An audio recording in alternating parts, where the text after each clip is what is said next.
तो आज हम बात करने वाले हैं 7 ऐसे साइड हसल और एक बड़े आइडिया के बारे में जो असल में लोगों के लिए काम कर रहे हैं। ये कोई रातों रात अमीर बनाने वाली स्कीम नहीं है, बल्कि वो रास्ते हैं जिन पर चलकर कामयाबी मिली है। चलिए सीधे मुद्दे पर आते हैं। और आज की हमारी पूरी बातचीत की नींव एक करोड़पति की इसी सलाह पर टिकी है। सफलता का पहिया दोबारा बनाने की जरूरत नहीं है, बस उन पैटर्न्स को पहचानें जो पहले से काम कर रहे हैं और उन्हें अपना बना लें। यही वो मूल मंत्र है जो हमें आज बार बार देखने को मिलेगा। ठीक है, तो शुरू करते हैं पहले हिस्से से। इसमें हम उन तरीकों पर फोकस करेंगे जो पहले से बने बनाए बड़े प्लेटफॉर्म्स की ताकत का इस्तेमाल करते हैं। हर हसल को हम 3 पैमानों पर देखेंगे। सीखने में कितना वक्त लगता है, शुरू करने में कितना पैसा चाहिए और महीने के $10,000 तक पहुंचना कितना मुश्किल है। रेटिंग होगी 1 से 5 तक, जहां 1 मतलब सबसे आसान और 5 मतलब सबसे मुश्किल। हमारा पहला तरीका है ईबे पर सामान को दोबारा बेचना। यह है काइट आवर्स। इन्होंने सिर्फ $400 से शुरुआत की और एक ही साल में $3,17,000 कमा लिए। अब सवाल है कैसे? देखिए, उन्होंने हर चीज बेचने की कोशिश नहीं की, बल्कि कुछ खास प्रोडक्ट नीशेस, मतलब छोटे और खास बाजारों पर अपना पूरा कब्जा कर लिया, जैसे पुराने कैमरा के पार्ट्स या किसी खास तरह की कॉमिक्स। अब जरा इसके स्कोर कार्ड पर नजर डालते हैं। इसे सीखने में ना के बराबर वक्त लगता है, इसलिए रेटिंग है सिर्फ 1। पैसों की जरूरत भी बहुत कम है, जिससे 1 की रेटिंग मिली है, क्योंकि इसकी शुरुआत तो घर में पड़े पुराने सामान से भी हो सकती है। और महीने के $10,000 तक पहुंचना भी कोई बहुत मुश्किल काम नहीं है, इसलिए इसे 2.5 की रेटिंग दी गई है। जहां ईबे पर सामान बेचा जाता है, वहीं ये दूसरा तरीका लोगों को जोड़ने के बारे में है। इसे कहते हैं ब्रांड डील फ्लिपिंग। सुहित अमीन ने अस्पताल के बिस्तर से ही क्रिएटर्स और ब्रांड्स के बीच बिचौलिए का काम शुरू किया और आज $4 मिलियन सालाना का कारोबार खड़ा कर दिया है। उनका काम बहुत सीधा है। वो ऐसे इन्फ्लुएंसर्स को ढूंढते हैं जिनके पास अच्छे ब्रांड्स नहीं हैं और फिर उन्हें उन ब्रांड्स से जोड़ते हैं जिन्हें अच्छे क्रिएटर्स की तलाश है। और ये मौका आखिर है कितना बड़ा, इसका जवाब इस आंकड़े में छिपा है। मई 2024 में टीवी देखने वालों में सबसे बड़ा हिस्सा था यूट्यूब का, 12.5%। ये नेटफ्लिक्स से भी ज्यादा है। यही वजह है कि अब ब्रांड्स अपना पैसा टीवी विज्ञापनों से हटाकर ऑनलाइन क्रिएटर्स पर लगा रहे हैं। इस काम की सबसे बढ़िया बात पता है क्या है? इसमें शुरुआत में एक भी पैसा नहीं लगता, इसलिए इसे मिली है $0 की रेटिंग। हाँ, सीखने में थोड़ा वक्त जरूर लगता है, लेकिन महीने के $10,000 कमाना काफी हद तक मुमकिन है। इसके लिए बस सही लोगों से संपर्क बनाने के लिए समय और मेहनत लगती है। तीसरा तरीका है वीडियो एडिटिंग। टॉम नेटरास ने वीडियो की जबरदस्त डिमांड को समझा और अपने पहले $1,00,000 कमा लिए। और ये डिमांड कोई छोटी मोटी नहीं है। जरा सोचिए, आज इंटरनेट का 82.5% ट्रैफिक सिर्फ और सिर्फ वीडियो से आता है।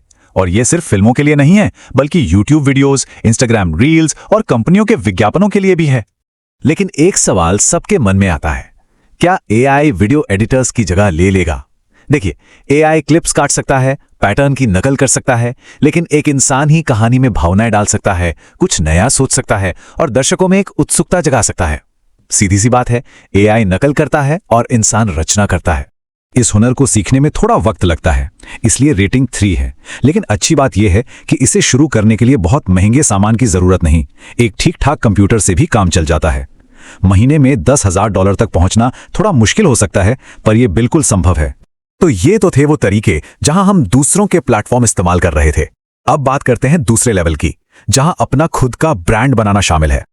इसमें मेहनत थोड़ी ज्यादा है, लेकिन इसका फल भी उतना ही बड़ा होता है। चौथा हसल है ब्रांडेड ड्रॉपशिपिंग। जिमी बार्लो हर महीने $40,000 कमा रहे हैं। कैसे? देखिए, पुराने ड्रॉपशिपिंग में लोग बस कोई भी सस्ता प्रोडक्ट उठाकर बेच देते थे, लेकिन ब्रांडेड ड्रॉपशिपिंग का मतलब है एक खास प्रोडक्ट के इर्द गिर्द एक पूरा अनुभव बनाना। अच्छी पैकेजिंग, भरोसेमंद कस्टमर सर्विस और एक कहानी जो लोगों को ब्रांड से जोड़ती है।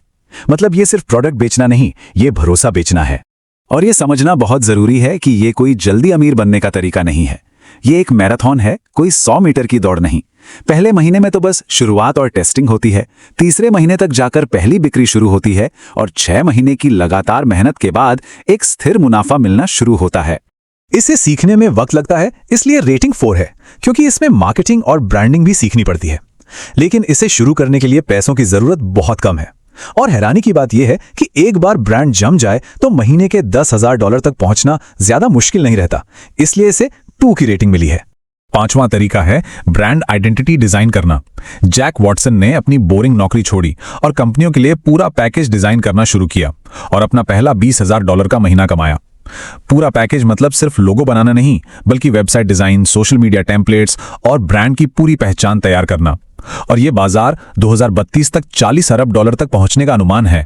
हाँ, इस हुनर को सीखने में काफी वक्त लगता है, इसलिए सीखने की रेटिंग 4 है। लेकिन हर प्रोजेक्ट की कीमत हजारों डॉलर में होती है, तो महीने में बस कुछ क्लाइंट्स के साथ ही $10,000 की कमाई का लक्ष्य पाना काफी आसान हो जाता है, इसलिए इसे 2 की ही रेटिंग मिली है। अब देखते हैं छठा तरीका, शॉर्ट फॉर्म स्ट्रैटेजी। नोआ ब्राइली ने 18 साल का होने से पहले ही $1 लाख से ज्यादा कमा लिए। कैसे? उन्होंने सोशल मीडिया पर सिर्फ स्क्रॉल करने के बजाय ये समझा कि कंटेंट वायरल कैसे होता है, कौन से हुक काम करते हैं, कौन सा म्यूजिक ट्रेंड कर रहा है। फिर उन्होंने इसी हुनर को बिजनेस को बेचना शुरू कर दिया। ये सीखना बहुत ही आसान है, इसलिए रेटिंग सिर्फ 1 है। इसके लिए बस एक फोन और लगातार प्रैक्टिस की जरूरत है। हाँ, महीने के $10,000 तक पहुंचना थोड़ा मुश्किल हो सकता है, क्योंकि आपको नतीजे दिखाने पड़ते हैं, लेकिन सही रणनीति के साथ यह भी बिल्कुल मुमकिन है। और अब हम पहुंचते हैं आखिरी और सबसे बड़े हासिल पे, निवेश। ये बाकी सबसे अलग है, क्योंकि यहां मेहनत खुद नहीं करनी, बल्कि अपने पैसे को काम पर लगाना है। 7वां और आखिरी हासिल है निवेश। ये असली पैसिव इनकम का रास्ता है। इस स्रोत के निर्माता मार्क टिलबरी खुद अपने निवेश से हर हफ्ते $17,000 से ज्यादा कमाते हैं, जो इस बात का जीता जागता सबूत है कि ये काम करता है। और ये कोई सिर्फ अमीर लोगों का खेल नहीं है। आज म्यूचुअल फंड या ETFs के जरिए बहुत कम पैसों से भी शुरुआत की जा सकती है। ये बात निवेश के मूल सिद्धांत को एकदम साफ कर देती है। अगर आपका पैसा आपके लिए काम नहीं कर रहा है, तो आप हमेशा उसके लिए काम करते रह जाएंगे। इसे सीखने में समय लगता है, और महीने के $10,000 की पैसिव इनकम तक पहुंचना सबसे ज्यादा मुश्किल है। इसलिए दोनों की रेटिंग 4 है। असली ताकत कंपाउंडिंग की है, जहां मुनाफे पर भी मुनाफा मिलना शुरू हो जाता है। ये कोई जल्दी अमीर बनो स्कीम नहीं, बल्कि समय के साथ धीरे धीरे दौलत बनाने का सबसे पक्का तरीका है। तो हमने 7 अलग अलग रास्ते देखे, कुछ जल्दी शुरू करने के लिए, कुछ लंबी अवधि की संपत्ति बनाने के लिए। अब इन सभी विचारों को एक साथ लाते हैं और अपने मुख्य विषय पर वापस आते हैं, एक ऐसा सिद्ध रास्ता खोजना जो काम करता हो। तो अंत में सवाल यही उठता है, इन सिद्ध पैटर्न में से कौन सा पैटर्न चुना जाएगा और उसे अपना बनाया जाएगा? क्योंकि असली सफलता दूसरों के कामयाब रास्तों को पहचानकर उन्हें अपनी यात्रा का हिस्सा बनाने में ही है।